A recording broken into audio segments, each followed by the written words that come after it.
ये हैं केंद्र की सरकार में मंत्री, नरेंद्र मोदी की सरकार में मंत्री चिराग पासवान। खुद को प्रधानमंत्री मोदी का हनुमान बताते हैं अपने आप को, यानी प्रधानमंत्री मोदी इनके लिए राम है और ये उनके हनुमान हैं। अब हनुमान मोदी के हनुमान इस वक्त बड़ी परेशानी में फंसने जा रहे हैं। उसकी वजह हम आपको बताते हैं इनके साथ क्या खेल हो गया है।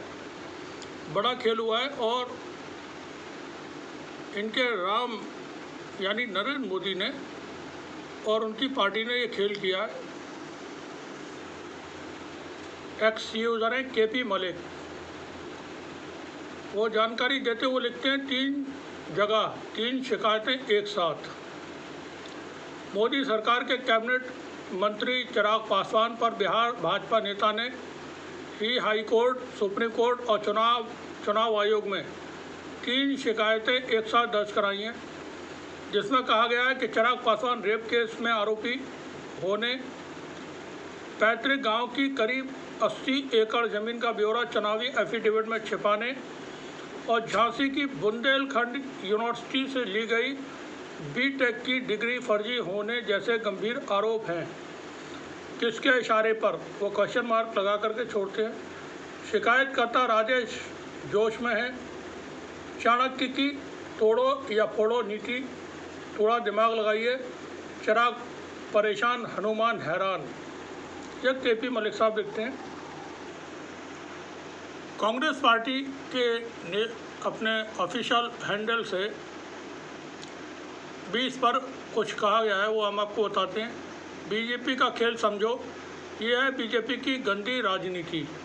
पहले बीजेपी चिराग पासवान को केंद्रीय मंत्री बनाती है, फिर ये 3 गंभीर आरोप लगा देती है। चिराग की सदस्यता अब खतरे में है या जाने वाली है, और इधर पार्टी तोड़ने की भी साजिश शुरू कर देती है। एक दिन पहले दैनिक भास्कर, एक अच्छा बड़ा मीडिया हाउस है भारत का, उसने एक रिपोर्ट पब्लिश की है जो यहाँ आप देख रहे होंगे। चिराग पर लगे 3 बड़े आरोप नंबर 1 यहाँ आप पढ़ सकते हैं। रेप केस में रेस्पोंडेंट नंबर 2 दूसरे आरोपी होने के बाद भी चिराग पासवान ने इस जानकारी को अपने चुनावी हलफनामे में नहीं दिया। हलफनामा में यह शो किया है कि उनके ऊपर कोई केस दर्ज नहीं है। नंबर 2 आरोप, खगड़िया के शहर बन्नी में चिराग पासवान का पैतृक घर है। चुनावी हलफनामे में उन्होंने सिर्फ पटना के AK पुरी के घर की जानकारी दी है, मगर शहर बन्नी की 80 एकड़ ज़मीन के बारे में नहीं बताया है।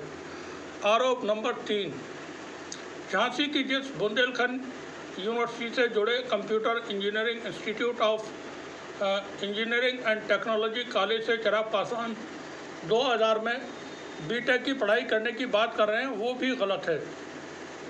ये 3 आरोप इन पर लगे हैं। यहाँ चिराग पासवान को लेकर के नीतीश कुमार के बहुत ही करीबी मंत्री अशोक चौधरी साहब कुछ कह रहे हैं, वो थोड़ा सा हम आपको सुनवाते हैं, सुन लें। इसके पहले वो आरसीपी टैक्स बोलते थे, आरसीपी सिंह तो चले गए, बोलते थे ना, नीतीश जी तो उनको हटा दिए। अब क्या है बताइए, बताइएगा ना। कोई ऐसे राह चलते नेता प्रतिपक्ष हैं, और नेता प्रतिपक्ष की कुछ गरिमा होती है, उस गरिमा का पालन करें।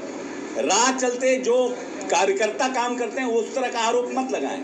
अगर इनके पास कोई आरोप है तो पुख्ता आरोप लगाइए, तब समझ में आएगा कि हाँ इनका आरोप है। ऐसे IAS IPS की पोस्टिंग में पैसा लिया जाता है, भ्रष्टाचार हो गया, बेरोजगारी हो गया, लॉ एंड ऑर्डर खराब, कोई मतलब। चिराग पासवान को लेकर के ये नीतीश कुमार के बहुत ही करीबी मंत्री है जो बात कर रहे हैं। पूरा वीडियो हम यहाँ आपको नहीं दिखा रहे हैं। बता दें कि नीतीश कुमार के बहुत ही करीबी IAS अधिकारियों के ऊपर ED की छापेमार कार्रवाई हुई थी। उसके जरिए नीतीश कुमार को प्रेशर में लाने की कोशिश थी केंद्र सरकार की। नीतीश कुमार ने उस अधिकारी को हटा दिया अब प्रधानमंत्री मोदी की कोशिश है कि किसी तरह से नवंबर तक उनकी पार्टी का आंकड़ा जो 240 है लोकसभा में, वो बढ़कर के 275 272 तक पहुंच जाए। इसके लिए ऑपरेशन लोटस शुरू किया गया है और उसमें सबसे पहले निशाना बनाया गया है अपने साथी दलों को, जो एनडीए के सहयोगी दल हैं। जैसे महाराष्ट्र का शिंदे ग्रुप है, अजीत पवार के सांसद हैं या शिंदे के सांसद हैं। इधर इनके अपने चिराग पासवान के 6 या 7 सांसद हैं, उनको तोड़ करके अपने साथ शामिल करने का बीजेडी उड़ीसा में उनके कुछ लोगों को तोड़ लें। इस तरह की कोशिशें शुरू की गई है ताकि आंकड़ा ये जो फिगर्स हैं वो 272 और 275 हो जाए, पूरा बहुमत भारतीय जनता पार्टी को मिल जाए। चिराग पासवान अब परेशानी में आ गए हैं, वो किस तरह से निकलेंगे? हनुमान को राम बचा सकते हैं। अब राम उनको बचाने के लिए क्या चुनाव आयोग से कहेंगे कि, वैसे चुनाव आयोग से एक इशारे पर नाचने लगेगा, जैसे इशारा मिलेगा तो क्या चुनाव आयोग चिराग पासवान के खिलाफ कोई कार्रवाई करेगा, नहीं करेगा? सुप्रीम कोर्ट और हाई कोर्ट में जो मामला पहुंचा है वहाँ भी देखने वाली बात है। अदालतों पर प्रेशर होता है, प्रेशर है, इस बात को बहुत बार बड़े बड़े लीडर्स कह चुके हैं और वो प्रेशर नज़र आता है बहुत बार। कितने ही सारे फैसले इस तरह के सामने आते रहे जिसको देख करके लगता है कि हाँ प्रेशर है। वो राफेल का मामला हो, पेगासस का मामला हो, बाबरी मस्जिद का मसला हो और दूसरे मसले हैं, उनमें जो भी चीज़ें सामने आई तो मालूम होता है भारी प्रेशर रहता है। अब यहाँ देखें आप, चिराग तले अंधेरा रहेगा, क्या होगा?